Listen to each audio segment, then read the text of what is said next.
iglesia decide permitirse que el Espíritu Santo te use y usted salga de esa puerta, usted va a ver el poder de Dios siendo manifiesto. Usted va a ver cómo aquel que está en la muerte puede vivir.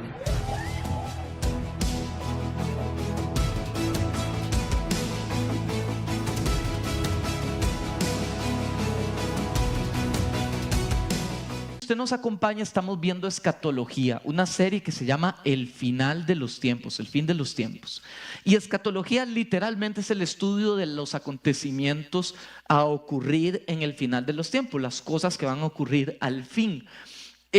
La semana pasada estuvimos viendo las 70 semanas de Daniel, la profecía en Daniel 9, vimos todo el cumplimiento. Si quieren me ayudan, chicos, y ponemos el gráfico que vimos la semana pasada. Qué bien que me arreglaron este monitor. Entonces vimos este gráfico, vimos el cumplimiento de las 70 semanas. No le voy a pasar, si usted no vino, búsquela en internet, de verdad, porque es mucho. Pero básicamente el cumplimiento hasta la venida de Cristo. La profecía se cierra con la destrucción del templo, empieza el tiempo de la iglesia y por último quedamos ahí con un hueco que es la semana 70, la famosa semana 70, que es una semana de 7 años donde se va a dar la gran tribulación. La vamos a ver, si el Señor la permite, la semana que sigue o la que sigue después de esa. Y hoy, siguiendo esa línea de pensamiento, vamos a ver quizás los dos acontecimientos más polémicos, y polémicos me refiero a que son los dos acontecimientos con mayor cantidad de interpretaciones. Entonces hoy nos vamos a meter a ver interpretaciones, hay que explicar diferentes posturas. Voy a contarles cuál es la postura que yo considero que tiene más sustento bíblico. Como son posturas, no vamos a salir aquí a agarrar a bibliazos al que no comparte lo mismo que nosotros, ¿verdad, hermanos? Amén, ok. Los que no dijeron amén, espero que después no anden diciendo, es que el pastor dijo que los agarrara a bibliazos, ¿verdad? Entonces, vamos a ver esas posturas, pero entendemos que son posturas donde teólogos, doctores en teología, tienen sustento para sostener su postura. Entonces, paz, hermanos, somos diferentes. Y yo lo dije ahora en la mañana y lo sostengo. Esto es parte de la diversidad de la iglesia. El Señor nos manda a vivir en unidad y el Señor nos manda a soportarnos porque el Señor sabe que en la iglesia va a haber diversidad. Yo creo que el Señor dejó algunos asuntos a interpretación, lo permitió porque eso fomenta el poder amarnos aunque no compartamos todo. Y yo no estoy hablando de amar al que predica herejías, yo no estoy diciendo eso. Es amar al que tiene una perspectiva distinta a la mía, pero igual manifiesta el fundamento, el mismo fundamento de lo que es la fe cristiana. ¿Me estoy dando a entender, hermanos? Sí. Ok. Entonces, eso es fundamental comprenderlo porque hoy vamos a ver, la prédica hoy se llama el arrebatamiento, el acontecimiento inmediato anterior a la semana 70 y el acontecimiento inmediato posterior a la semana 70 y el milenio. Entonces vamos a ver estos dos temas hoy y vamos a empezar de una vez.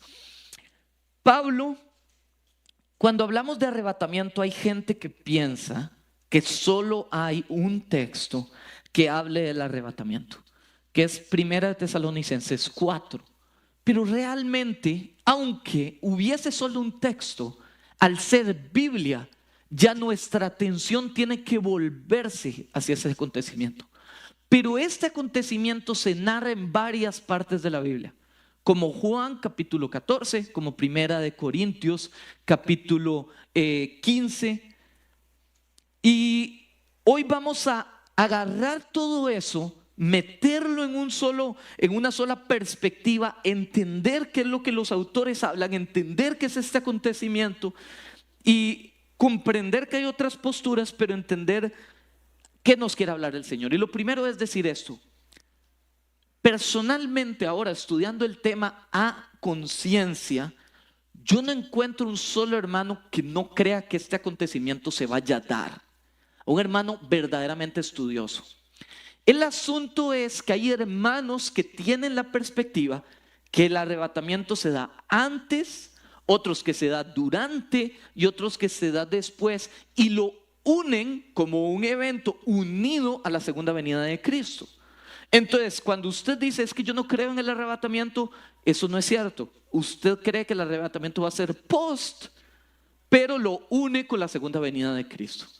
Entonces, ya cuando entramos al tema, yo quiero decirle, considero interpretativamente el que tiene más sustento es, desde mi óptica, un arrebatamiento pre-tribulación. Y hoy quiero darle ese argumento. Primero Pablo empieza, 1 Corintios 15, vamos a ir al versículo 50. Hoy espero que anote. Hay cosas que voy a decir, hay cosas que no me da tiempo de decir y ocupo que usted las estudie en la casa y póngalo en tela de duda. Así que si usted quiere estudiarse el tema, va a anotar, se lo va a llevar a la casa porque hay mucho que decir de esto. Pablo empieza haciendo un anuncio y Pablo dice, hay una generación que nunca verá la muerte. Pablo lo describe como una generación que no dormirá. Y si usted entiende lo que es la figura literaria hebreas, el no dormir implica no morir. Y yo quiero invitarlo a que lo lea conmigo y métase en el contexto de lo que estamos. Pero esto digo, hermanos, dice Pablo, que la carne y la sangre no pueden heredar el reino de Dios físicamente. Porque es una situación donde vamos a tener que ir en espíritu. Ni la corrupción hereda la incorrupción. He aquí que digo un misterio. No todos dormiremos. No todos van a morir. Hay algunos que van a morir, otros que no. Pero todos seremos transformados. Vamos a recibir una transformación de nuestro cuerpo físico a nuestro cuerpo espiritual. Entonces Pablo empieza haciendo una aclaración concreta. No todos van a morir. Y ya de ahí empezamos a ver señales de cómo es que se ve este evento que la Biblia describe. 1 Tesalonicenses 4, 16 y 18. Vamos a otra vez a pegarlo con el texto que acabamos de leer. Pablo continúa y le manda esta carta a la iglesia de Tesalónica y le dice, porque el Señor mismo, con voz de mando, con voz de arcángel y con trompeta de Dios, descenderá del cielo y los muertos en Cristo resucitarán primero. Hoy no me puedo meter con todo lo que me gustaría con ese texto, pero es básicamente todos los que han muerto van a ser resucitados y van a tener este cuerpo transformado, este cuerpo espiritual, y van a ser llevados al cielo. Pero posteriormente, luego nosotros, porque Pablo tenía una expectativa de que fuera él, es una carta para creyentes, los que vivimos, los que hayamos quedado, seremos, subraye, arrebatados juntamente con él en las nubes para recibir al Señor. ¿Dónde? ¿En la tierra? No, en el aire. Y así estaremos siempre con el Señor. Y se cumple la profecía que el Señor les da a los discípulos de que yo estaré con ustedes todos los días de su vida. Y el Señor dice, vamos a estar siempre juntos. Por tanto, alentaos, motívense. No es una razón de preocupación, no es una razón de alerta. Subraye esa palabra. Motivémonos, alentémonos los unos a los otros con estas palabras que les he escrito, con estas palabras que Pablo escribió. Así que es un evento particular, es un evento para la iglesia, es un evento que no tiene condición, es un evento que se va a dar en cualquier momento. No hay una profecía que antecede el rapto o el arrebatamiento. Es una situación que se va a dar hoy, mañana, pasado mañana, pero con total certeza antes, desde esta óptica, de que el tiempo de la semana 70 inicie. Antes de eso se va a dar. ¿Y por qué estudiamos los acontecimientos? Y lo vamos a hacer. Los acontecimientos de la semana 70, todas las profecías antes de esa semana 70 de Daniel. Porque, mi hermano, entre más cosas estén cumplidas, el rango, el lapso de tiempo para que el arrebatamiento suceda empieza a ser esto. O sea, llega un punto donde usted dice, es que es ya, es que es ya, es que es ya. Y esto se ha ido cerrando y cerrando y las profecías se van cumpliendo y en cualquier momento esta situación sucede. No está asociado nunca en ninguno de los textos que hablé a destrucción. No está asociado a peligro. Ninguna parte de la Biblia indica que eso se vaya a dar. Es palabra que solo se dio a la iglesia, solo a los creyentes. Y Romanos, Pablo lo describe como la llenura de los gentiles. El tiempo de la llenura de los gentiles. ¿Por qué entonces, pastor, usted cree que se da antes? Hoy quiero darle 7 argumentos de por qué yo creo que esta es la posición más bíblica. Y creo que el primero lo conversamos por encima la semana pasada, pero hoy lo vamos a volver a tocar. Apocalipsis es un libro cronológico. Usted agarra Apocalipsis, usted empieza a ver, de hecho, entre semana tuve una conversación con personas de la iglesia y me dijeron, mira, no has visto esto, no has visto lo otro. Volví a ir a Apocalipsis, volví a leer capítulos 19, 20, 21, 22. Sigo pensando fielmente que es un libro cronológico. Y usted agarra Apocalipsis, usted empieza en Apocalipsis 1. Y usted empieza leyendo: bienaventurados los que conocen y entienden esta carta, la carta que anuncia lo que fue, lo que es y lo que ha de venir. Y empieza Apocalipsis narrando un texto que va dirigido a la iglesia. Mi hermano, todo el Nuevo Testamento va dirigido a la iglesia. Usted agarra cualquier epístola y la doctrina de la iglesia, lo que la iglesia debe hacer, lo que la iglesia no puede hacer, cómo la iglesia tiene que moverse, cuál es la función de la iglesia. Y yo quiero hacerle una pregunta: ¿cuál es la función de la iglesia? ¿Por qué usted está aquí? La iglesia no es este lugar, es usted y yo, piedras vivas en una edificación viva. ¿Para qué la iglesia existe? Y eso tiene que confrontarnos. ¿Para qué, hermanos? Alguien valiente, no importa, se vale equivocarse. ¿Para qué existe la iglesia?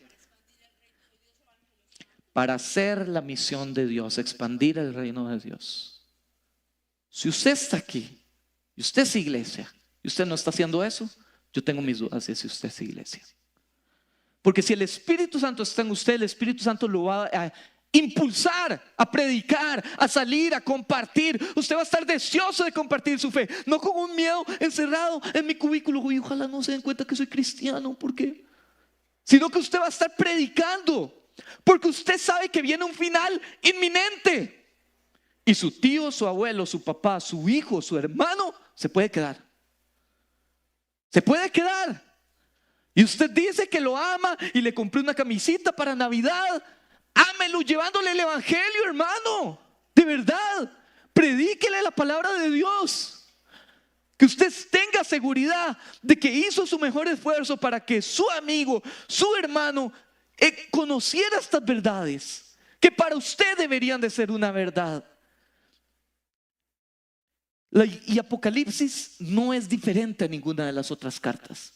Empieza dando instrucciones claras para la iglesia. Ya hace como un año, no me acuerdo cuánto, hicimos una serie de las 7 cartas, los 7 mensajes a las 7 iglesias de Apocalipsis. No me voy a meter con cada una, pero cada una de estas cartas eran para iglesias reales de esa época. Pero si al final este libro es canon, quiere decir que era tanto una verdad para esa época como una verdad para nosotros hoy. Porque es parte de nuestro fundamento de fe. Es parte de nuestro entendimiento. Y si usted agarra Apocalipsis, capítulo 1, capítulo 2, capítulo 3, instrucciones para la iglesia. Iglesia, hagan esto y van a recibir esto. Iglesia, actúen así. Iglesia, no permitan los tibios. Iglesia, no permitan los nicolaitas. Iglesia, tengan cuidado con los gnósticos. Y instrucciones. Y al final pasa el capítulo 4 y pasa algo. Y agarra el mensajero, agarra a Juan, lo lleva al cielo y le dice: esta es la adoración celestial. Y se deja de citar la iglesia.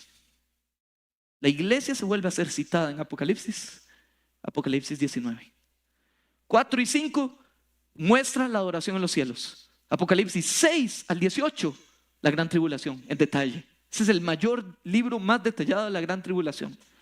Y Apocalipsis 19, el cumplimiento de la profecía que leímos la semana pasada de Zacarías, donde viene el Señor, toca tierra con los santos. Viene el Señor en Apocalipsis 19, toca tierra con nosotros. Ya viene el Señor a gobernar y el Señor a conquistar.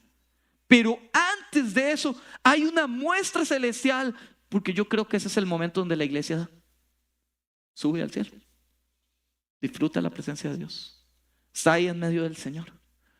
Pasa Apocalipsis 20, el milenio, Apocalipsis 21 y el juicio, gran juicio del trono blanco. Apocalipsis 21 y 22, cielo nuevo, tierra nueva. Cierra el libro. Quiero invitar a los que, ¿cuántos les gusta estudiar la Biblia? Amén. Ok, levantaron su mano. Si a usted le gusta estudiar la Biblia, vaya y vea esto. Agarra Apocalipsis 21 y 22. Compárelo con Génesis 1 y 2. Vaya a hacer la comparación. El diseño original de Dios, restaurado eternamente en los cielos nuevos y la tierra nueva. Y yo no sé si esto le emociona, pero es como volver al jardín del Edén. Un jardín del Edén, versión 2.0, versión mejorada, donde usted y yo vamos a estar disfrutando de eso eternamente, de la presencia de Dios siempre. Y es glorioso cuando usted hace la comparación entre eso. Como el libro empieza, como el libro termina. ¿Por qué le quería dejar eso, hermano? Porque aunque parezca en medio de un tiempo oscuro, lo que el Señor dijo al inicio, el Señor lo cumple al final. Lo que el Señor te habló a tu vida al inicio, quizá usted está hoy en medio del tiempo oscuro, el Señor lo cumple al final. Y Dios tendrá el tiempo correcto, y aunque usted no vea el fruto hoy, Dios se encargará de hacer. Dios se encargará de hacer. ¿Puede dar un aplauso al Señor, hermano? De verdad, eso es lindo, es saber que sus promesas y sus palabras son en Él. Amén. Amén. Por eso cuando yo estoy ahí sentado y me toca escuchar, yo levanto mi voz y digo amén. Porque yo estoy haciendo una proclamación a mi situación, buena o mala. Mi situación no se quedará así. Dios tiene control. Dios es rey sobre mi situación. Dios es rey sobre mi vida. Entonces, si yo agarro este libro, lo estudio y lo veo así, hermanos, usted encuentra que si Apocalipsis realmente es cronológico, quiere decir que literalmente va a haber un rapto o vamos a ser llevados al cielo antes. Punto número 2. No hay instrucciones. Usted agarra todas las cartas, todo lo que Pablo y los otros autores, Pedro, Santiago, escribieron, todo, y usted lo mete como un todo. No hay una sola instrucción en ningún libro de cómo la iglesia se debería de mover en el tiempo de la gran tribulación. No hay una sola. Y hay instrucciones para todo, pero para eso no hay. Eso me deja ver que el Señor no está permitiendo que esta situación se dé en medio, o que nosotros pasemos en medio de esta prueba o en medio de esta gran tribulación. Punto número 3. Para los hermanos que creen que el rapto es el mismo que la segunda venida, y si acabamos de leer que el Señor está en los cielos y la iglesia sube a los cielos, me parece un poco ilógico pensar que al final del tiempo el Señor viene, rapta a la iglesia y bajamos otra vez a la tierra inmediatamente a gobernar. Yo pregunto, yo no encuentro por qué el Señor actuaría así. Podría estar equivocado, igual, se lo comenté al inicio, pero no encuentro ningún tipo de lógica en vayamos a los cielos y luego regresamos abajo. Punto número 4. Si todos somos llevados, si el rapto se da al final y todos los creyentes al final de los tiempos somos llevados al cielo, ¿para qué va a haber un reino milenial? Los enemigos son destruidos, los creyentes son llevados, regresa el Señor a gobernar por 1000 años, ¿para que habría un milenio? ¿Quién viviría en esa tierra sostenida donde el Señor gobierna si no va a haber personas? Ya se escogió quién iba y quién se quedaba. Punto número 5. Apocalipsis 3:10. Esto es fuerte.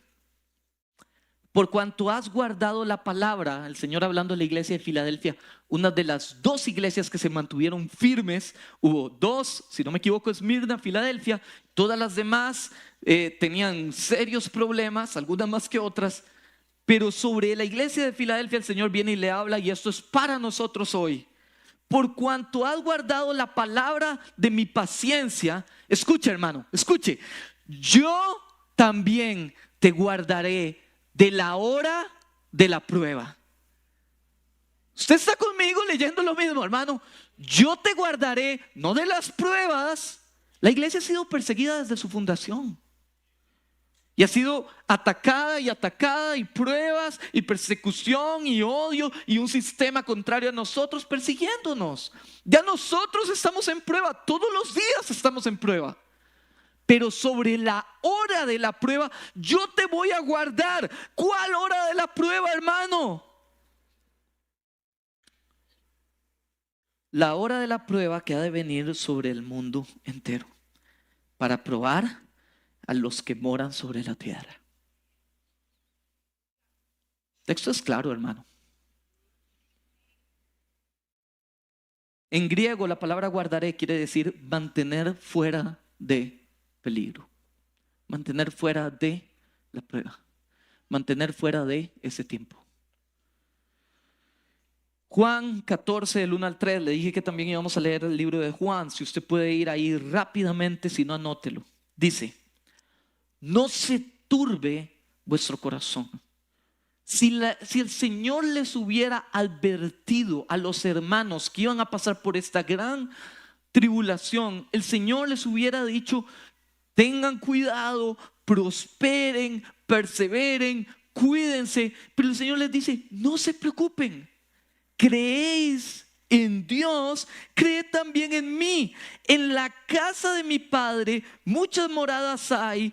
Si así no fuera, yo os lo hubiera dicho. Voy pues a preparar lugar. Voy al cielo, voy a preparar lugar para ustedes. Y si me fuere y os prepararé el lugar, vendré otra vez y los tomaré a mí mismo, para que, subraye, donde yo estoy. ¿Dónde está? En el cielo, vosotros también estéis. Si mi hermano, escuche, si usted tiene la postura, y aquí es donde a mí me cuesta mucho empatarla, la postura de que el Señor va a venir después de la gran tribulación, ¿en qué momento disfruta la iglesia del cielo? Y hay una promesa de que vamos a ir al cielo. Porque si es después, quiere decir que después de eso viene el milenio y después el Señor rompe el universo existido, crea cielos nuevos, tierra nueva, y nosotros pasamos eternidad y el cielo. El cielo es el momento de los 7 años de la gran tribulación donde nosotros vamos a estar celebrando con el amado. Ese es el tiempo donde vamos a estar nosotros. Así que, punto número 6. La iglesia es una entidad independiente. Ya lo voy a desarrollar más. Pero la iglesia no es Israel, Israel no es la iglesia. La iglesia tiene un punto de nacimiento y tiene un punto de cierre. Inicia en Pentecostés, Hechos 2, Hechos 3, termina con el arrebatamiento antes de la semana 70 de Daniel. Inicia y cierra. Israel tiene un reloj distinto. Y punto número 7, la persecución que la iglesia pasa es persecución de hombres a hombres. De hombres malvados nos persiguen a nosotros, influenciados por Satanás, influenciados por demonios en ocasiones producto de nuestra maldad, de la maldad del ser humano. La gran tribulación no es persecución de hombres a hombres, es el diseño de Dios para traer la ira santa del Dios santo sobre el pecado, la corrupción y la maldad. La ira del Dios santo no cae sobre sus hijos. El Señor nos disciplina. El Señor nos permite pasar por pruebas, el Señor nos moldea. El Señor no derrama su ira sobre su pueblo, sobre sus hijos, sobre su iglesia.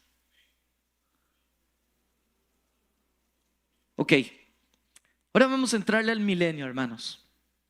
El reino milenial.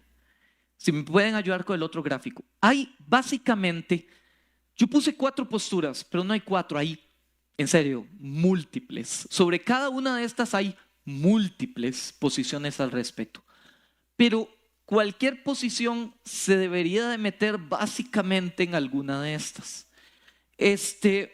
Voy a explicarle las últimas 2.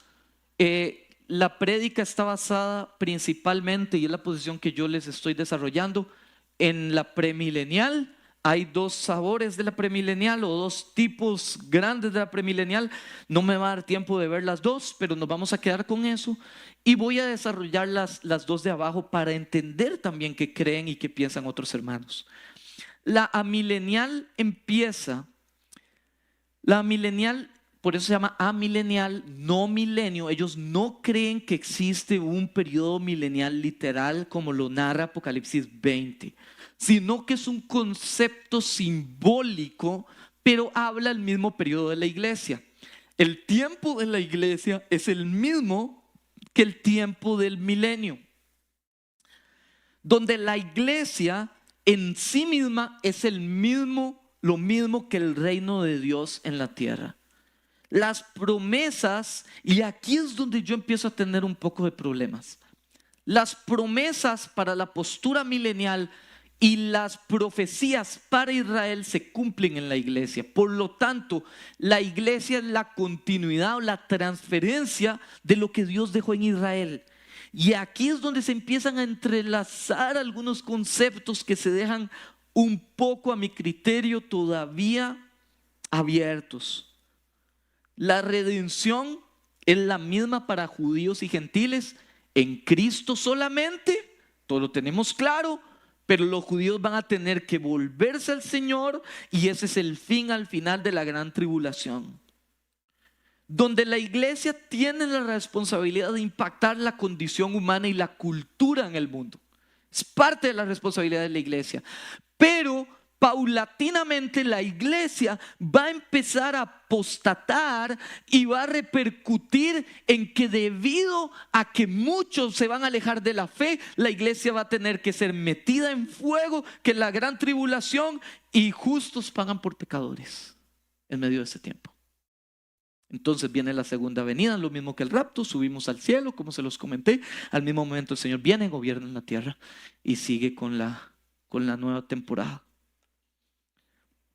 Esa es la primera postura. La segunda postura es la postmilenial. Al igual que la amilenial, esto quiere decir después del tiempo milenial, que va a seguir después, la milenial es una sola línea de tiempo. La postmilenial, la iglesia literalmente es la continuidad de Israel, es un reino que tiene una función espiritual o una redención espiritual, no solamente natural. La influencia de la iglesia es transformadora y la gran comisión para los que siguen esta postura se va a terminar. Va a terminar con éxito. La iglesia va a ir de victoria en victoria, va a lograr el cumplimiento de la gran comisión y básicamente pasa la estafeta a Cristo para seguir con el gobierno de Él.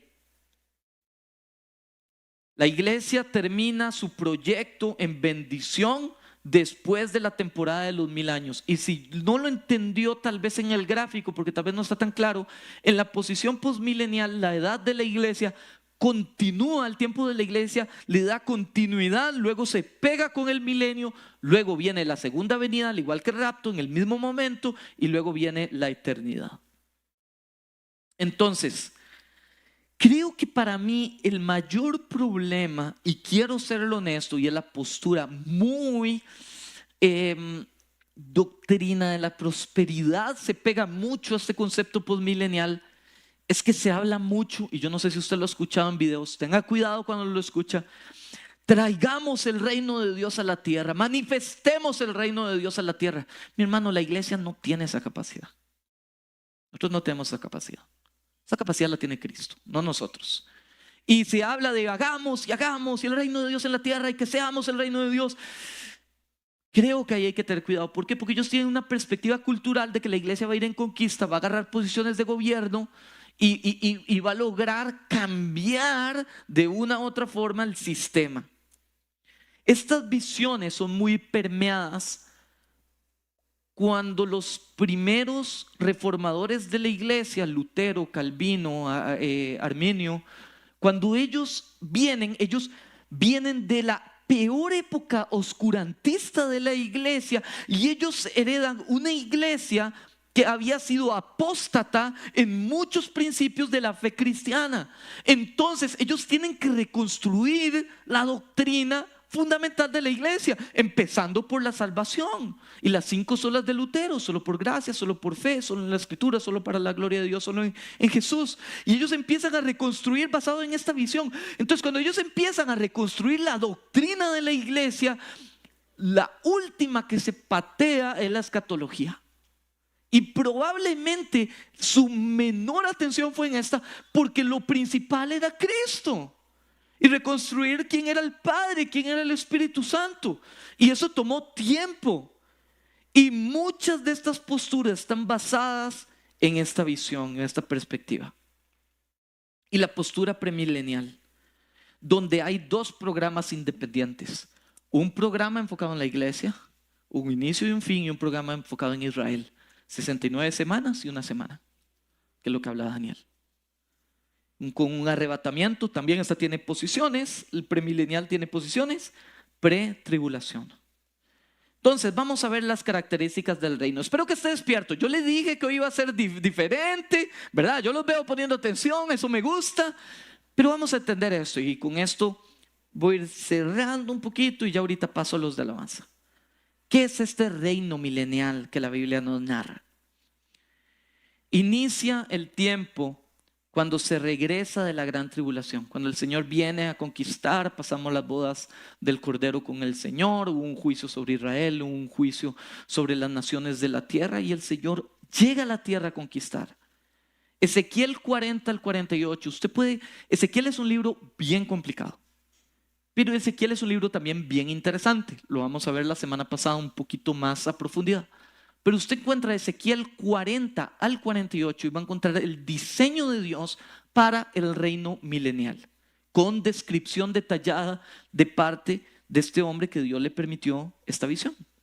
Y hoy quiero hacerle resumen. Si usted quiere, estúdielo. Si lo va a estudiar, busque una versión sencilla de la Biblia, porque le va a costar. Características del reino milenial. Primero, el reino milenial tiene una sola capital, Jerusalén. Ya las naciones no van a existir, tal vez van a ser, no sé, colonias, no sé cómo llamarlo, pero va a haber una sola capital, es Jerusalén. Un solo rey, Jesucristo, gobernando desde el lugar. Un solo templo glorioso que el Señor va a construir. Muchos autores creen que va a ser el cuarto templo. Historia, rápidamente. El primer templo lo construye David, empieza David a recaudar fondos, lo termina Salomón. Salomón inaugura el primer templo. El segundo templo lo inicia, se da el exilio, el pueblo de Israel es derrotado, el templo destruido. El pueblo de Israel, lo vimos la semana pasada, regresa con Esdras, con Zorobabel, regresa con Nehemías, empieza la construcción del templo. Y Herodes el Grande, para agarrar amiguismo con los judíos antitos de la época de Jesús, él rediseña el templo, nunca como la gloria inicial, nunca, pero ya era un templo hermoso, un templo grande. Otra vez Israel reconstruyéndose. Pasa todo lo que tenía que pasar. En el año 70 Roma destruye el templo otra vez. La profecía del próximo templo es la profecía de la semana 70 de Daniel. Se va a construir un templo, va a venir el anticristo, va a gobernar ahí, va a contaminar el templo. Tercer templo. El Señor va a destruir ese templo. El Señor va a construir un nuevo templo. El Señor no comparte su gloria con nadie. Templo puro, un templo nuevo, el cuarto templo. Y el Señor le da a este hombre el diseño. Va a gobernar el Señor con un juicio justo. Juicio justo. No sé usted, hermano, en medio de una nación donde hay tanto que decir y a veces tanto que desear de nuestros gobernantes. Yo no sé si usted se imagina lo que es vivir en una sociedad mundial donde un juez justo gobierna. Y usted y yo vamos a venir en nuestros templos glorificados a servir con el Señor. Usted y yo vamos a ser gobernantes con el Señor. Y Dios nos va a poner responsabilidades. Y yo espero que nos ponga a cargo de naciones, de lugares, de responsabilidades, de servicio para el Señor. Y gobernaremos con Él. Y va a haber relaciones, y aquí empieza donde el Señor empieza a restaurar cosas como lo eran al inicio de los tiempos. Quiero que vaya conmigo, Isaías 11, 8 al 9. Ve qué lindo, hermano. Y el niño de pecho jugará sobre la cueva del áspid, de la serpiente, y el recién destetado extenderá su mano sobre la caverna de la víbora, y no hará mal ni dañarán en todo mi santo monte, porque la tierra será llena del conocimiento de Jehová, como las aguas cubren la mar. Los niños van a empezar a jugar con los animales y ya no se van a hacer daño. Con las culebras. Y usted lee todo el capítulo y va a encontrar los osos se llevan con las vacas y los leones con las ovejas. O sea, va a haber un mundo utópico de relaciones sanas como lo eran al inicio. Será el diseño de Dios. En edad, Isaías 65:20. No habrá más allí niño que muera de pocos días, ni viejo que sus días no cumpla, porque el niño morirá, escuche, de 100 años. De 100 años. Y el pecador de 100 años será maldito. Otro día podemos estudiar eso con más calma. Pero vamos a entrar en un tiempo de vida normal. Nosotros glorificados y la gente que se vuelva a Cristo durante el periodo de 7 años son los que van a empezar este tiempo. Ellos van a entrar, va a terminar la guerra del Armagedón, esa temporada de 7 años de persecución, de tribulación, donde se van a levantar mártires que eran judíos, del pueblo judío. Va a quedar un conjunto de personas que se volvieron al Señor, que el Señor decide preservar, y ellos entran a ese tiempo milenial. Y ellos van a vivir muchísimo y se va a repoblar la tierra y la gente va a tener vida normal. Va a volver a trabajar, va a volver a tener negocios, va a volver a tener situaciones. Bajo esa utopía va a haber pecado. Porque el pecado sigue siendo parte de la naturaleza humana. De la naturaleza carnal y pecaminosa del hombre. Y si usted lee Apocalipsis 20, en el 19 el Señor agarra a la bestia y agarra al falso profeta y los echa al fondo, al lago de fuego. Y en el 20 dice que el Señor toma a Satanás, el Señor lo aprisiona y por la mayoría, no especifica el tiempo, pero me imagino que por la mayoría de ese periodo, lugar de paz, Satanás va a estar encadenado para posteriormente ser soltado y para posteriormente engañar. Usted y yo no. Y yo, si nos vamos con el Señor, si usted tiene una garantía en Cristo, una verdadera relación con Dios, no por visitar una iglesia, por haber sido hecho nuevo, mi hermano, usted y yo vamos a estar glorificados gobernando, con garantía de eternidad. Pero va a haber unos que se van a quedar, va a haber gente que se va a quedar, que no se ha vuelto a Dios de todo corazón. Y es triste pensar eso. Hay gente que va a la iglesia que se va a quedar. No es todavía el cielo y la tierra nueva, eso lo habla más adelante, y el mar muerto se sanará. Escuche, Ezequiel 47:8. Antes de leerlo, yo tuve la oportunidad, conté el testimonio muy rápido, de ir al mar muerto hace como 8 años, hace bastante tiempo. Fue un viaje un poco loco porque lo planeé estando en Europa sin tiquetes ni nada, y nos fuimos ahí a Israel y estuvimos ahí un par de días. Y me acuerdo que cuando agarramos un tour al Mar Muerto. Yo quería ir al Mar Muerto, obviamente, ver lo que era flotar en el agua y toda la situación. Cuando agarramos ese tour, íbamos en la buseta y el guía nos decía: hagan lo que hagan, no se consuman en el Mar Muerto. Y literalmente el Mar Muerto, el Mar Muerto es el punto más bajo de la tierra y el lugar más salado, el mar más salado de la tierra. Es 37% sal. El porcentaje del mar normal es 3%, 10 veces más salado que el mar normal. Entonces tiene algunas propiedades muy medicinales y otras que uno no tiene que hacer caso a lo que le dice el guía. Y cada 10 minutos, en serio, no se consuman, no hagan eso. De listo, llegamos y sale el primer señor, apenas parquea la microbús, corriendo directo al Mar Muerto, clavado al Mar Muerto, ciego. Salió ciego, hermanos, ciego, y estuvo 15, 20 minutos, al final recuperó la vista. Pero 15 o 20 minutos tirado ahí mientras le echaban agua en los ojos. No. Él no disfrutó el paseo. Y yo decía: Dios mío, ¿por qué no hizo caso? O sea, lo dejó tan claro. Yo no sé si no hablaba inglés o no sé, pero pudo haber preguntado. Pero escucha esta profecía de ese lugar. No hay nada. En el Mar Muerto está, se llama Mar Muerto porque todo está muerto. Nada puede vivir ahí. Entonces me dijo: este río fluye, Ezequiel 47:8, hacia el oriente el río que sale del trono de Dios. ¿Usted ha visto que el Señor es las aguas que sanan todo? El agua de vida. Ese río que salía del trono del Señor fluye al oriente, atraviesa el desierto y desemboca en el valle del Mar Muerto. Si usted no lo encuentra en su versión, búsquelo en otra versión. Nueva Traducción Viviente, Nueva Versión Internacional, Reina Valera dice mar solamente. Esta corriente hará que las aguas saladas del Mar Muerto se vuelvan puras y dulces. Y volverá a haber vegetación en el Mar Muerto y animales nadando. Es glorioso los milagros que hace el Señor. Eso es imposible que suceda. Imposible si no es por la mano de Dios. Se reinstala un sistema de sacrificios. Voy muy rápido que es tarde.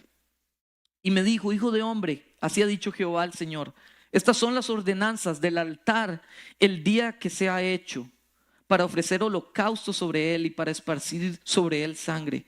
Y a los sacerdotes levitas que son del linaje de Sadoc, el Señor tiene un propósito en su sabiduría de por qué lo hizo así.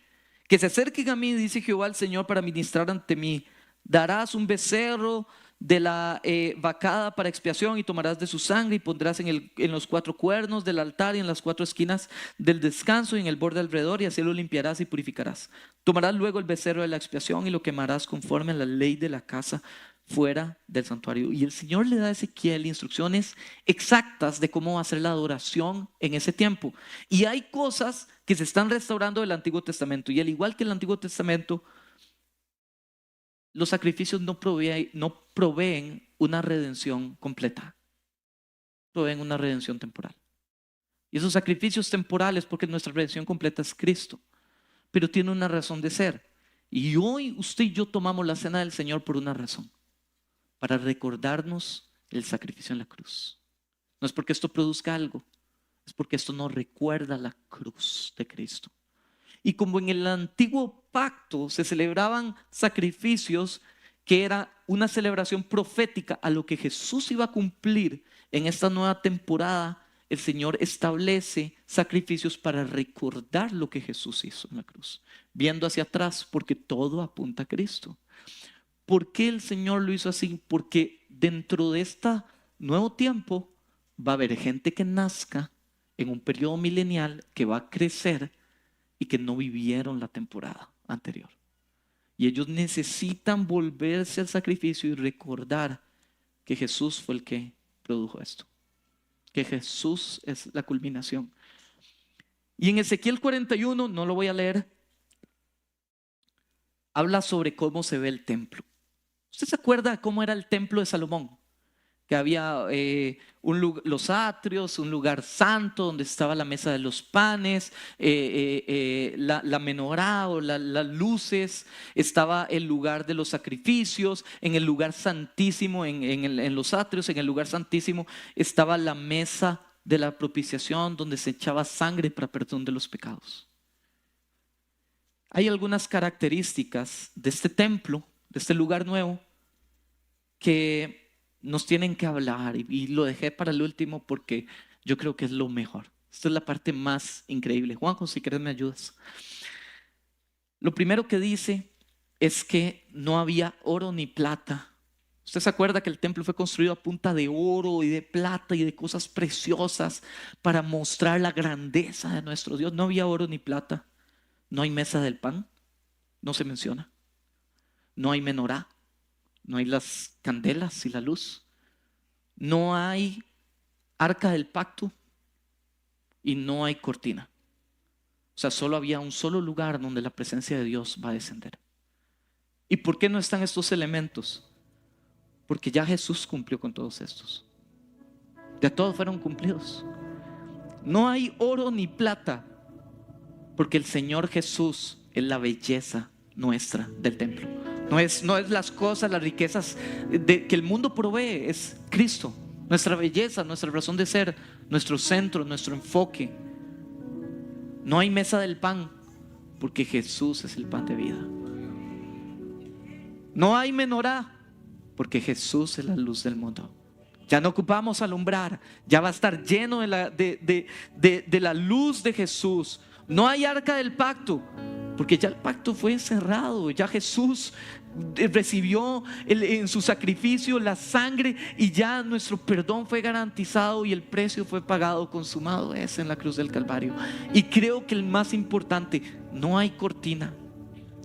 Lea esto, Ezequiel 44:4. Dice Ezequiel: luego el hombre me llevó por la entrada norte hasta el frente del templo. El frente, ojo, estaba ahí. Imagínense esta perspectiva frente a este lugar glorioso. Miré y vi que la gloria del Señor llenaba el templo del Señor. Así que caí al suelo, rostro en tierra. Y sigue describiendo esta perspectiva gloriosa que tiene Ezequiel. ¿Y por qué Ezequiel reacciona así? Y Ezequiel entiende y cae al piso. Porque Ezequiel era un judío que Dios le había hablado. Capítulo 8, 9 y 10 de Ezequiel. Y el Señor le había hablado de cómo un día, por la rebeldía del pueblo, la presencia de Dios se iba a ir. Y él lo experimentó. Y ya no había presencia de Dios, y ya no había esperanza, y ya no había salvación. Pero en estos textos el Señor se vuelve a Ezequiel y le dice: pero va a llegar un día donde la presencia de Dios volverá a llenar el lugar del templo, el lugar sagrado. La presencia de Dios va a volver, y lo que Dios dice se cumple. Y el Señor le permitió a este hombre imperfecto vivir esa experiencia donde la presencia de Dios se iba, y él quedó convencido de que Dios en un tiempo iba a volver a llenar toda la tierra de su gloria. Y yo creo que esto nos tiene que llevar a pensar esto, hermanos. ¿Has sentido que la presencia de Dios se fue de tu vida? ¿Has sentido que en tu casa ya no está la gloria de Dios? Hay una historia en la Biblia del de Sansón. Sansón es una de las historias más tristes de la Biblia. Un hombre lleno de dones y de talentos. Un hombre que no era fuerte por ir al gym. No era en la Biblia de mis hijas siempre ponen a Sansón a todo musculoso, ¿verdad? Fuertísimo. Sansón era fuerte porque la presencia de Dios le daba esa fortaleza. Y la representación de esa fortaleza era su pelo largo. No era su fortaleza su pelo, su fortaleza era el Señor. Pero esa era la conexión entre lo espiritual y lo natural. Y este hombre, un día, por estar pecando y en rebeldía, escogido, escúcheme hermano, porque aquí nos tenemos que identificar nosotros. Escogido por Dios, escogió pecado, se sintió más atraído por el pecado que por Dios. Este hombre un día, Dalila lo vende, le descubren su fuente de fuerza y le cortan el pelo. Y dice la Biblia que cuando Sansón se levanta, dice que él iba a ir a destruir los filisteos como siempre lo había hecho. Pero Sansón no se dio cuenta que la gloria de Dios lo había dejado. Y eso es triste. ¿Ha sentido que la gloria de Dios lo dejó? Yo quiero decirle a usted: vuélvase al Señor. Vuélvase al Señor hoy. Vuélvase al Señor hoy. Vuélvase a la presencia de Dios hoy. Deje el pecado, huya a esa relación de fornicación. ¿Ha sentido que en su casa no hay gloria de Dios? Porque en su omnipotencia Dios está en todo lado, pero Dios decide en su sabiduría eterna dónde manifiesta su presencia y dónde no. Dios manifiesta su presencia donde está siendo honrado y donde está siendo buscado y donde hay arrepentimiento y donde hay una entrega al Señor genuina, un corazón genuino.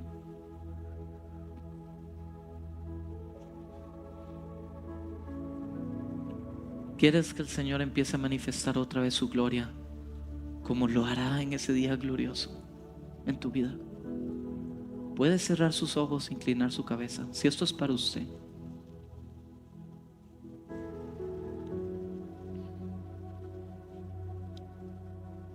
¿Qué planes los de Dios, hermano? ¿Qué guión el del Creador?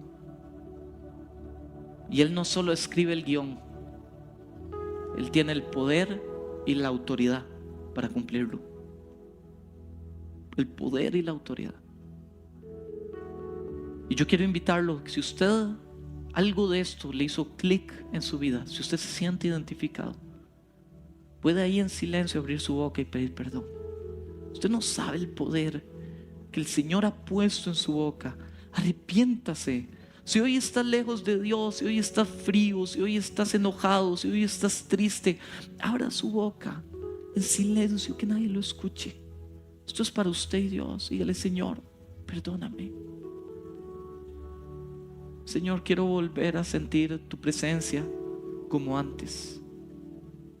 Quiero que en mi casa se restablezca la gloria de Dios. Señor, me ponía en el culto anterior, no me lo pone tanto ahorita, para serle muy honesto, pero igual lo quiero mencionar por si estoy equivocado. Que hay casas que necesitan dejar de vivir en división. Hay hogares que necesitan de dejar de vivir de palabras de maldición, de ira, de gritos, de tirar puertas, de enojo, de orgullo, de que no perdono, no pido perdón, no converso, no quiero. Y la gloria de Dios ya se fue de ese lugar. Pero si hoy estás aquí, Dios te dio la oportunidad de que usted traiga de regreso la gloria de Dios. Usted no ocupa que su ambiente cambie. Usted ocupa usted cambiar y Dios cambiará el ambiente. Usted no puede hacer lo que solo Dios puede hacer. Y la única forma es volviéndose al Señor y decirle: Señor, perdóname. Perdóname por mi orgullo. Perdóname porque te he desplazado. Perdóname porque he pecado contra ti. Trae tu gloria de regreso a mi casa. Trae tu gloria de regreso a mi vida. Cierro con este testimonio. Una persona me contaba el viernes que me invitaron a un grupo en casa de honor.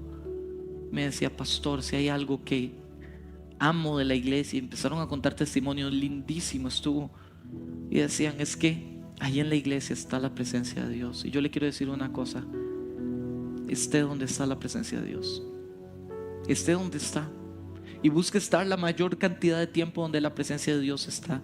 Donde la presencia de Dios está, ahí hay libertad, ahí hay transformación, ahí hay gozo, ahí hay perdón, ahí hay restauración, ahí hay paz, ahí hay sanidad, ahí hay misericordia, ahí hay abrazos. Busque estar donde la presencia de Dios está. Y es más, el día que la presencia de Dios no esté, váyase, porque no hay nada que hacer. En vano edifican los edificadores. Señor, gracias por esta palabra. Gracias, Señor, porque fielmente creo que un día la iglesia va a ser llevada a los cielos. Vamos a celebrar contigo, vamos a estar contigo, y luego vendremos a gobernar contigo, Señor. Padre, gracias. Haznos diligentes para poder compartir esto, Señor, para poder compartir las buenas nuevas, para poder compartir con premura que los tiempos son cortos y que tú vienes pronto. En el nombre de Jesús. Amén y amén. Hermanos, antes de terminar, va a pasar a José a darles unos anuncios.